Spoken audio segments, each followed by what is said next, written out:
Welcome everybody to another episode of the Hashtag Invest This podcast. I am your host, Scott Bauer, and I'm really excited today for today's episode because we have a good friend of mine, Mr. Jonathan Rankin with Core Properties, going to be joining us today. And this podcast is a little bit different because unfortunately, the interview that I had with Jonathan got cut off, unfortunately.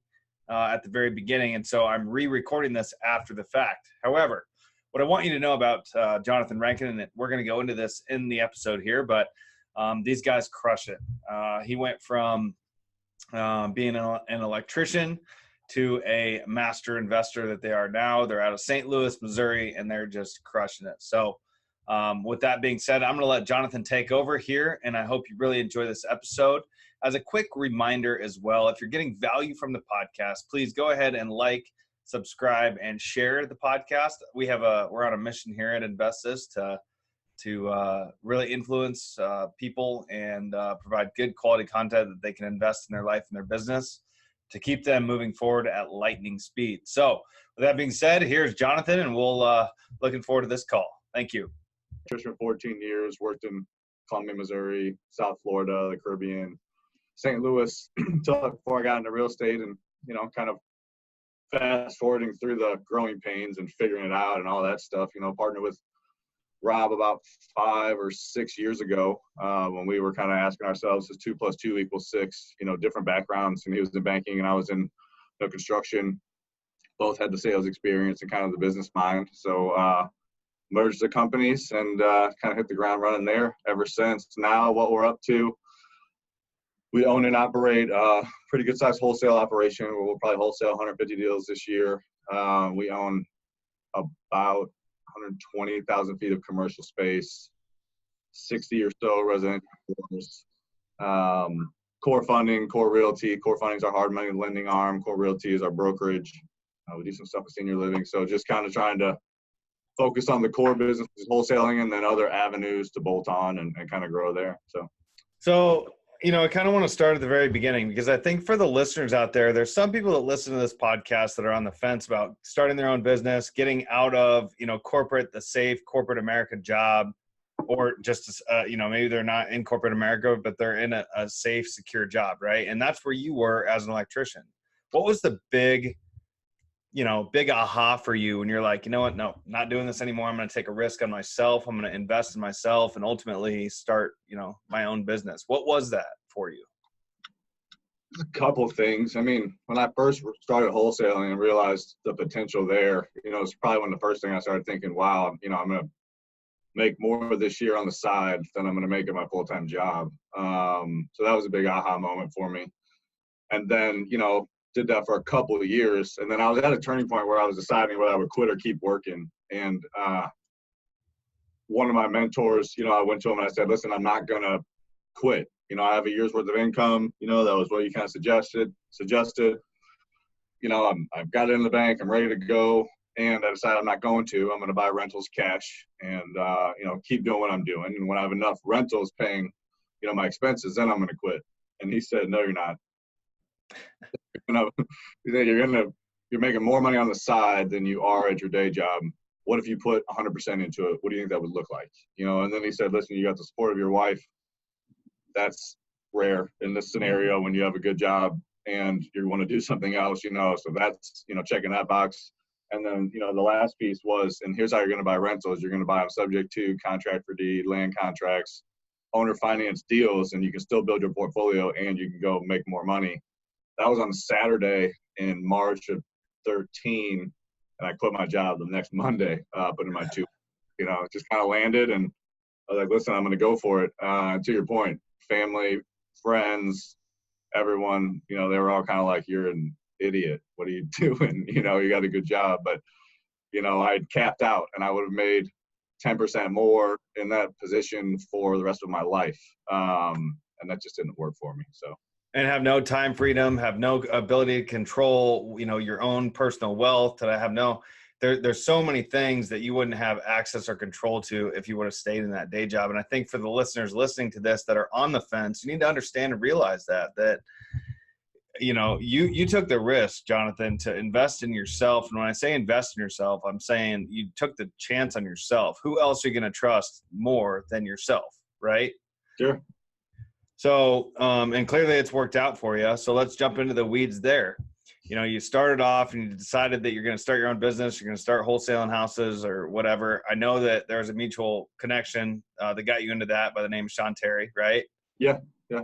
And so that was another mentor for you. And you went off, you started doing your own deals. But then where did the transition happen where you decided that doing your own business wasn't going to work, but now you wanted to partner with somebody else? What'd that look like? Yeah, that's a good question. And ironically, Rob was I'd partnered with my grandfather as an investor before, on rehabs, but Rob was the first operational, kind of partner that I'd ever had. And I never really envisioned having a business partner.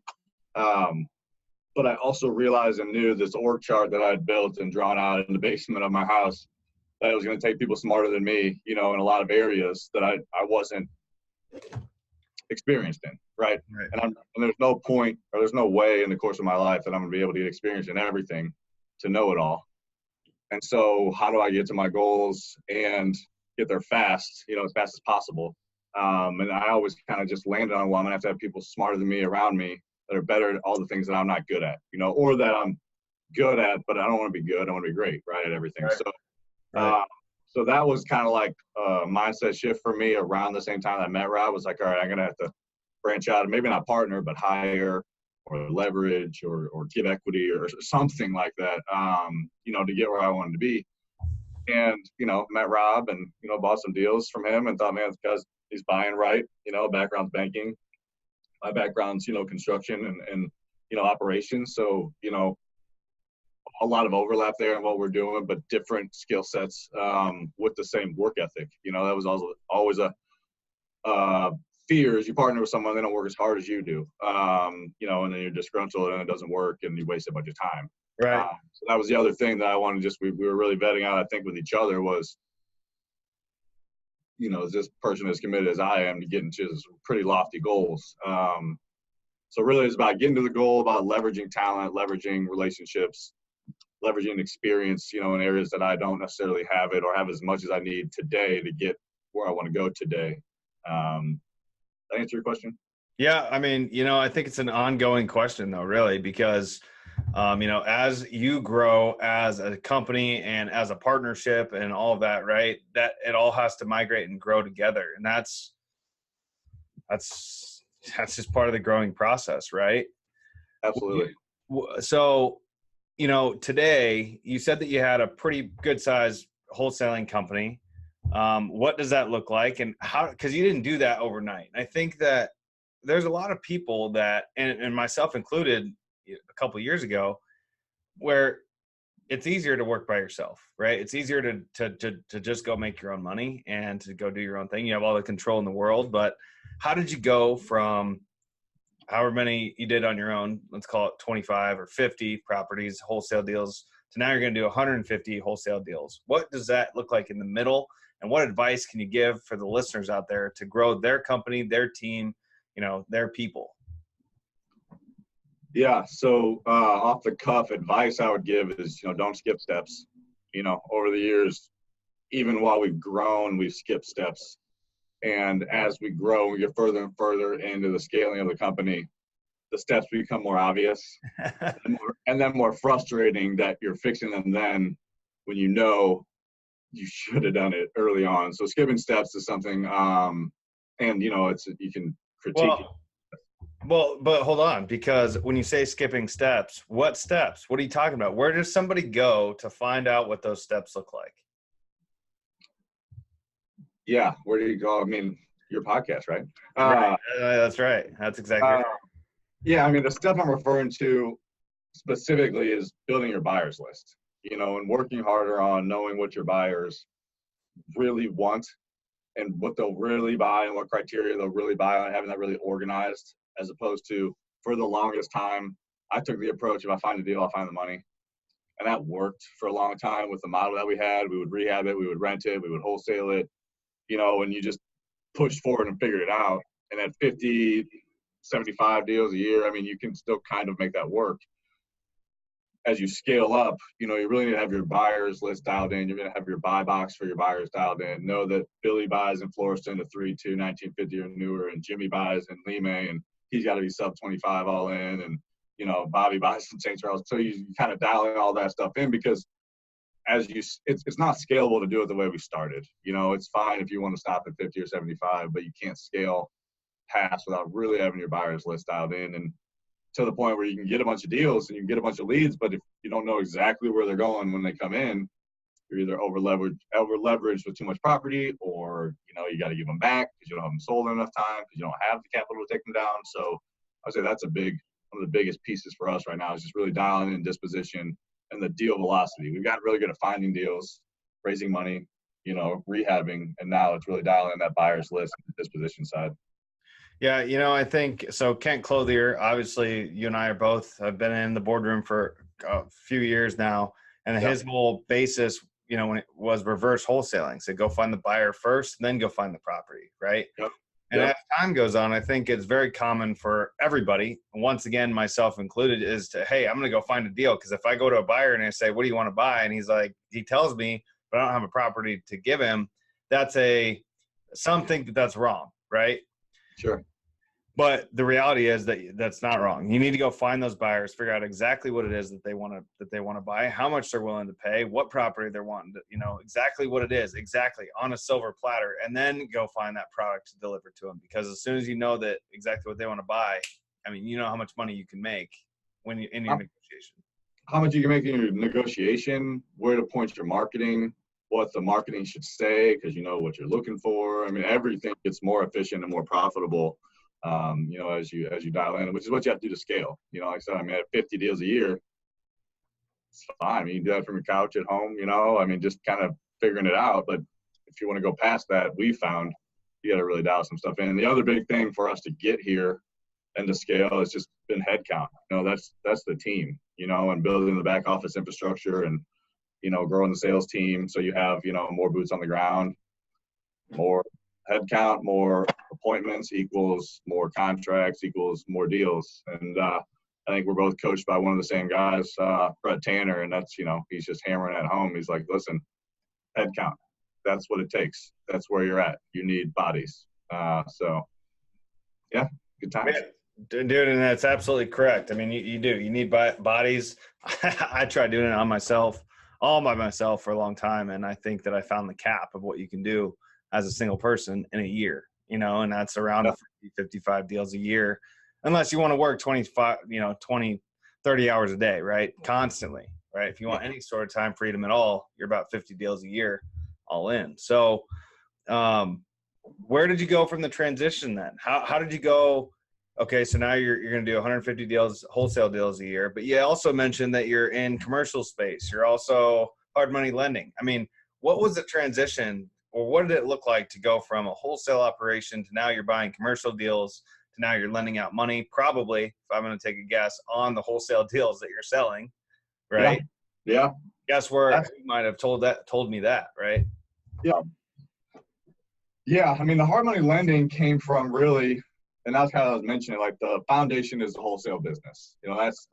We decided probably in October of 2017, we want to be expert deal finders. We both read Good to Great as a leadership team.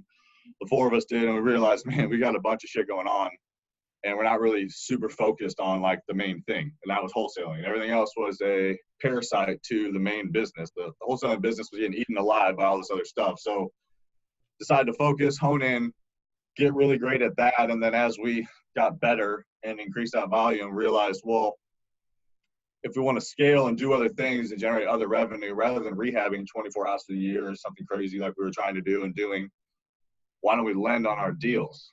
We have equity in our portfolio. Why don't we create a line, lend on our deals? There are deals, we looked at them.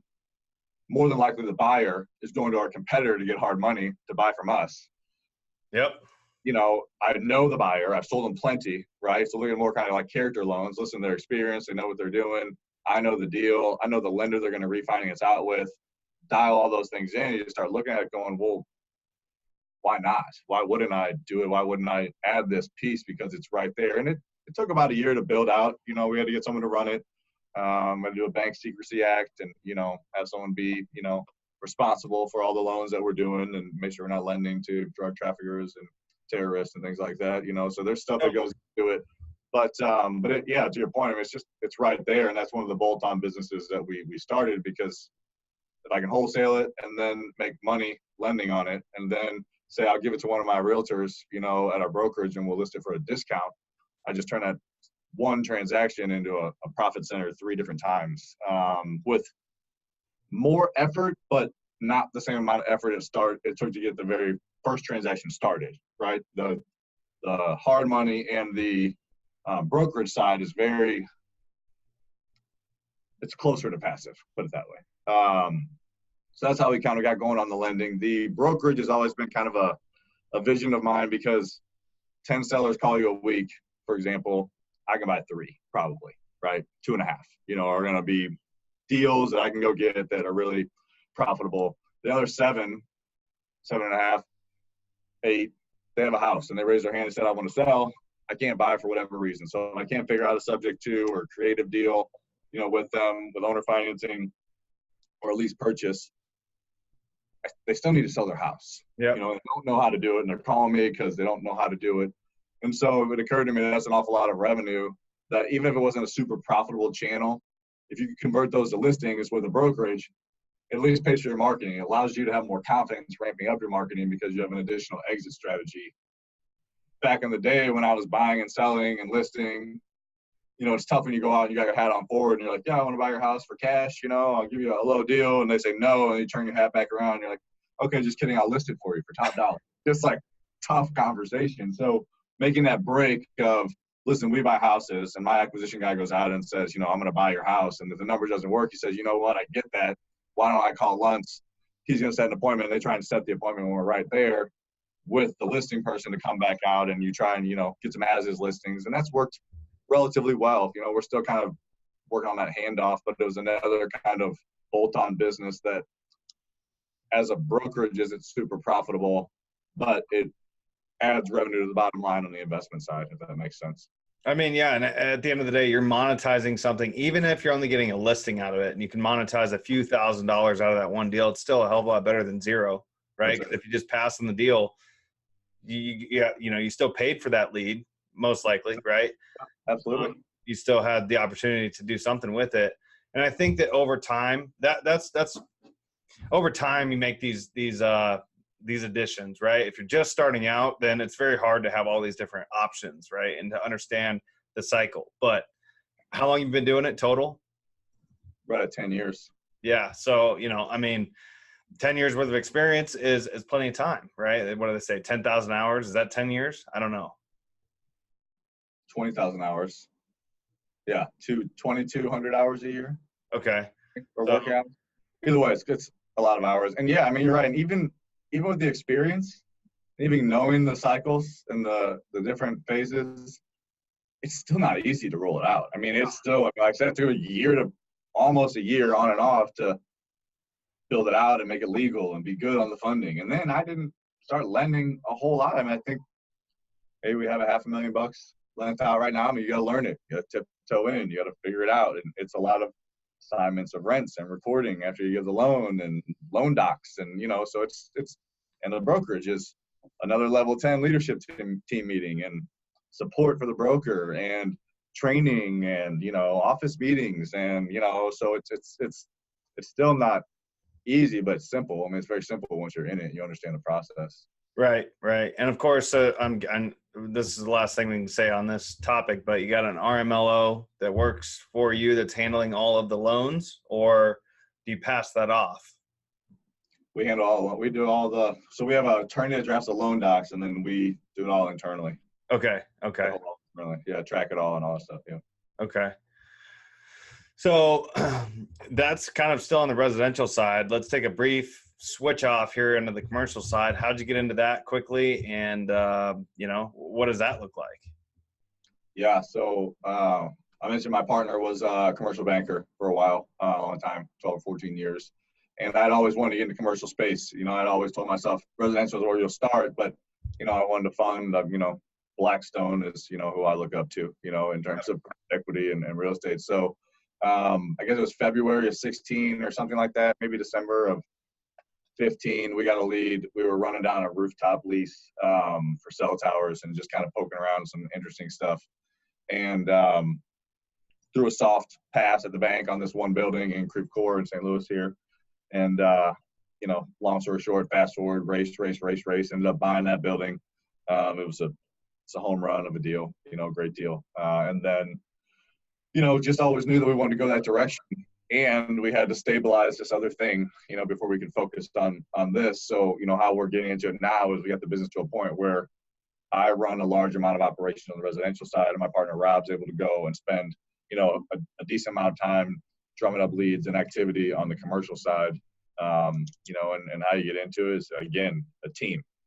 Finding people that know more about stuff than you do, asking questions, digging, researching, read a ton of books, talk to a bunch of bankers, get on Crexy and LoopNet and all that stuff, always weekends, looking at that stuff and reading about it. And then just pushing through. I mean, you got to learn and you got to get a team, people you trust. I mean, I can get really comfortable with the asset from a structural standpoint and kind of see the vision. And, I have a lot of trust in Rob and his, analysis and be able to go through the numbers and, make sure that we're buying them at the right price and that we're hedging for, our exposure on, HVAC units or, tenant vacancy or loss. So, I would say we're still getting into it, right? I mean, we bought a lot. I think we added up the other day, like $7 million in commercial real estate in the last 18 months or something like that. I mean, it's a little crazy when you say it out loud like that, but, still just kind of trying to figure it out. I mean, do you syndicate? Do you build a fund?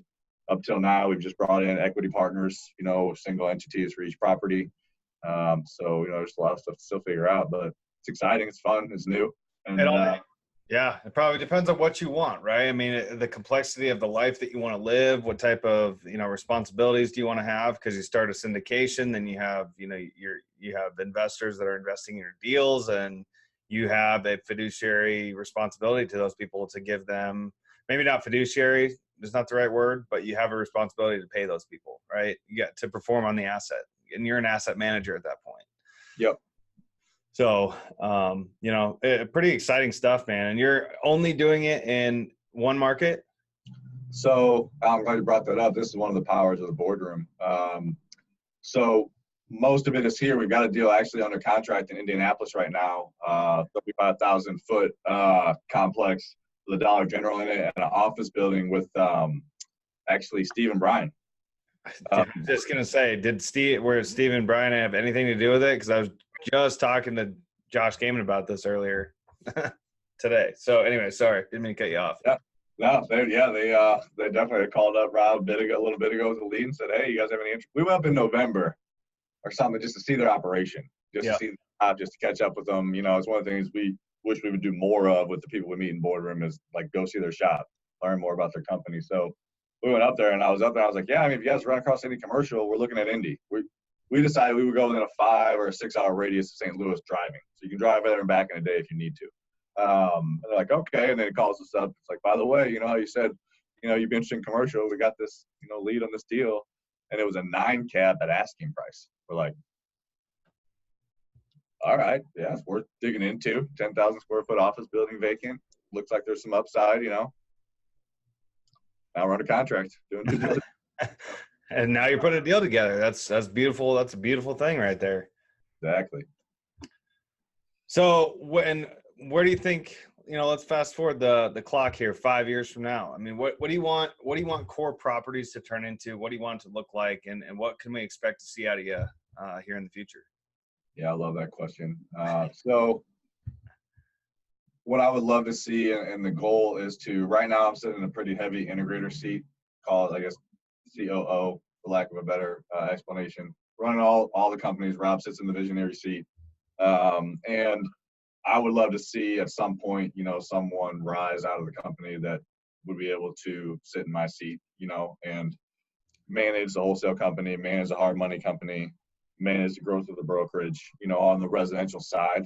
My ultimate, big long-term goal, as you mentioned, is, like to be like Blackstone, which ultimately is, an investment bank, that deploys capital and buys real estate. So, I don't know if we're there in 5 years, but I would like to maybe 3 to 4 years have maybe groomed a replacement, to run the residential side for me, to be more focused on fundraising and buying larger assets, skyscrapers and office buildings and, things of that nature, hotels. The private equity bank or investment bank is ultimately the big long-term goal, but you have to build a track record to do that, which is why buying the larger assets is a great step in that direction.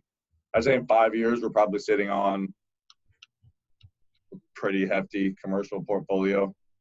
Mention numbers or anything, but I mean, it'd be a pretty good sized portfolio. Still going to, go hard at that and grow that and, keep pushing forward, man. Pretty lucrative. Yeah, no, I like to hear that. That's exciting stuff. Well, Jonathan, you shared a lot with us today. I appreciate you, coming onto the show and, sharing kind of what your journeys look like so far, right? I mean, going from, solopreneur, or I guess a W-2 employee to solopreneur, and then to a partnership, and now to an empire, right? So pretty exciting stuff. You probably don't look at it that way, but that's what it is, right? I mean, you're building an empire for yourself and your family, and that's something I think everybody tries to do, right? So with that being said, are you ready for a lightning round? Yes, bring it. Let's do this. Right. Let's do it. All right. Tell me about a time when you passed on a deal, and was that a good idea or not? And what'd that look like? Ooh, what a great question. Pass on a deal. Well, okay, yeah. Early in my career, made offer on this house. It was listed for 140, offered 60. Early in my career, I didn't even know what insulting someone really meant. So obviously, 140 offers. So offered 60. They came back to say, would you go up to 75? I said, absolutely not. I'm not budging a penny. I didn't know what wholesaling was. I didn't know. It was like my second or third rehab. I was just getting into it. Next thing you know, they won't come down to my 60. Said, no, we're not going to do this. It's a dead deal. They dropped the price to 99 and sold it immediately. And I was like, shit. They made 40 grand. And then, from where I was at, let's say 25 grand from where I could have bought it, and did nothing. Did absolutely nothing. This is where I even knew what wholesaling was. And this was in my neighborhood where I lived. So I would drive by it every day on the way home from work. It was on Lodge. I won't forget the name of the street, right on the corner. It backed up to a McDonald's and commercial. And you could smell the French fries. And I'm like, man, no one's going to want to live here. This is just off. Sold immediately, 25 grand over what I could have bought it for. And that burned. I mean, it still burns, obviously, a bit. But it was a lesson that I needed to learn. So when I heard Sean Terry's podcast, and he talked about flipping houses, and he talked about buying at a number and flipping it for more without doing anything, I was like, oh, that was Lodge. That wasn't a limited belief of you can't do that, or is that real? It was like, well, that's what I should have done there, and I didn't. Well, now I was trying to do it more. And yeah. So, yeah, that's one of them. You didn't know about it at that point, right? I mean, that's what that was. Yep. Now, I learned from my grandpa told me after that deal, and a couple other deals too, because he was early on mentor. He said, you didn't lose anything because you never really had it. I'm like, oh, I lost 25 grand. Well, you think you did, but you never really had it, which means you didn't lose it, And so it just kind of his way of softening the blow for me a little, I think. Yeah, man. I like that. So would you say, if you could go back and do it again, what tip can you give the listeners off of that experience so that they can not make that mistake? I should have called some more people that were experts in the area and dug deeper. When they came back at 75 and dropped 50 grand or something like that, I think I probably should have asked for some other opinions and not just, dug my feet in and acted like I knew it all at the time and know I wanted it for this price. That'd be one thing. Now, a lot of times when I'm hung up, I'm going to call, lunch and say, hey, is this right? So market feedback, from professionals, I would suggest on that. And then it's got to be a win-win. You can't, a lot of deals don't get done. Deals won't get done if you just dig in, generally. Yeah. So when someone shows that much willingness to work with you, see if you can be a little more reasonable too. I probably could have came up to 65 and got the deal done, right? 67, right. 70, I probably could have got the deal done. So, just making sure you know what the profit spread is and what's on the table, and be willing to give just a little to get, the whole pie. Yep, it's got to be win-win. I think that's a good point. So I appreciate you sharing that. What was the last book that you read, and what'd you learn from that book? Yeah, I listen to like audiobook after audiobook after audiobook after audiobook. I'm listening to Measure What Matters right now. And I'm Is that Jim Collins' book or no? No, I don't think so.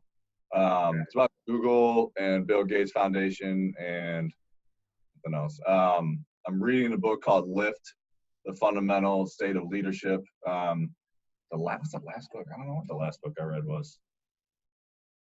Check my audiobooks here. It almost becomes just like daily routine, right? Because I've done the same thing. I'm always reading something, learning something, but it's always like I'm trying to just get more information. So sometimes I understand how things get lost. You're like, I don't know what I'm reading right now, but I'm reading something. And it's awesome. Yeah, I mean, I got like 5 in the queue. I really want to read CEOs Are Lazy. I was told that's pretty awesome. Okay, last one I listened to was a re-listen. It was 4-Hour Workweek. It's like the 3rd time I've listened to it probably since I listened to it the first time, and it was when I started taking over all of the different departments and trying to leave Rob a bunch of stuff to go to commercial. I realized I got to get really efficient, and I got to get out of that. I can take care of this, and I'm going to do it. And how am I going to do this? And one of the big things I've done and took from that was I have an auto reply on my email that says I check email once a day at 4 o'clock. If you need something immediately, go to this person or this person. The email's not the best way to get a hold of me, and setting that expectation, that helps free up my time. I don't feel the burden to get into email and check what I'm missing. I've directed people where to go if they need something immediately. So that's a huge thing. And then we use a lot of virtual assistants. He talks a lot about that in there. So that's huge. But I would just say the 4-hour work week and just realizing that you have to be disciplined and systemized to run an organization, and you can't just kind of run around and try to figure it all out on your own. You have to trust other people. So, yeah. What are you trying to learn right now? Emotional intelligence and leadership, like at the same time. That's very clear to me. To run an organization and to grow a company with people, I have to be the best leader that I can be and as emotionally intelligent as possible. What I was 10 years ago and what I am now is drastically different. I led and ran individuals in the construction industry for the longest time, which different breed. That's just a certain way you got to do that. It's it's just there's one way really, right? And there's a little variation, but it's very firm, it's very strict, it's very no BS. And initially that came over to office staff and IT people, and that doesn't work the same, and I realized that you'll run good people off with that same management style in other areas. So, over the course of the last handful of years, I've always been really focused and driven by being a better leader, learning the 4 quads, focusing on the 4 quads, things like that, telling, selling, delegating, or participating. Everyone's different. And some people I can tell, and other people I got to sell, and other people I got to do shit with. And everyone's different. So focus on leadership, focus on growth, and then the emotional intelligence, just if I'm irritated, that not having an effect on decision-making or how I communicate with a staff person, and, just being the best person that I can be. And if I'm the best person I can be, then that should go down a bit. Yeah, no,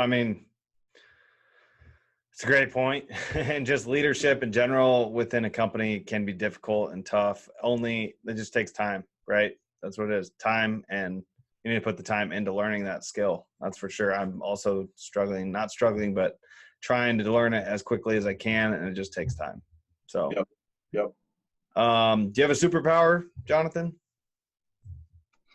I would say one of the big superpowers is, operations and leadership. Leadership comes pretty naturally, but I want to be better. The company size that we want, I need to be better, but I would say operations and really dialing in if this, then that, and accountability type stuff. I'm the integrator of the company, and that's kind of the role anyway, right? It's just keeping everybody on track, circling back, accountability,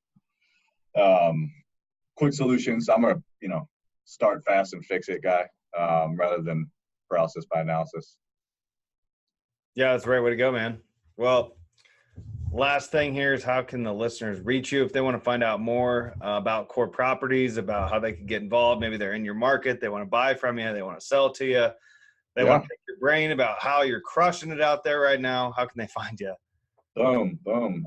So if you want information about our inventory and hard money, you can go to stlwholesalehomes.com. That's where our inventory is posted. That's where you can apply for hard money. Also, if you want to co-wholesale a deal, you can submit a deal there. We'll take a look at it and see if it's something we can sell for you for a small fee. You can check me out on Instagram, Jonathan_Rankin1. Not a huge Insta guy, but definitely been making a little more effort there recently. So you can follow me on Instagram, Facebook, Jonathan Rankin. You can check me out there too. And then our office is in Maplewood. So, stop by if you want to catch up. We do have on the second Tuesday of every month a happy hour from 5:30 to 7:30. Every other month. 1 month it's in Soulard, the next month it's in the Valley. But it happens every month. And then I do a meetup once a month, the fourth Wednesday of every month from 7:30 or from 7 to 9 at our Soulard event space, teaching people how to build wealth, buy rentals, giving you guys contacts. This is my banker. This is my attorney. This is how I would do that. Just kind of there as a resource. People did it for me early on, so I want to be there to do it for others. It doesn't cost any money. I'm not selling anything. Just there if you guys want to come down and hang out and learn about real estate. Awesome. Well, that's definitely giving a lot of value out there locally in your local market. And you gave a lot of value here today, Jonathan. I really appreciate you being here. I think that there's a lot of tips that were shared that listeners are going to be able to instantly input into their life and their business and keep it moving forward. So thanks for being here, man. It's good to catch up. It's been a minute since the last time I saw you. No doubt, man. No doubt. Park City, maybe? Yep. That sounds about right. Yeah. Well, we'll connect up again here soon. And, keep crushing it, man. You got it, bud. Good to see you. Talk to you soon.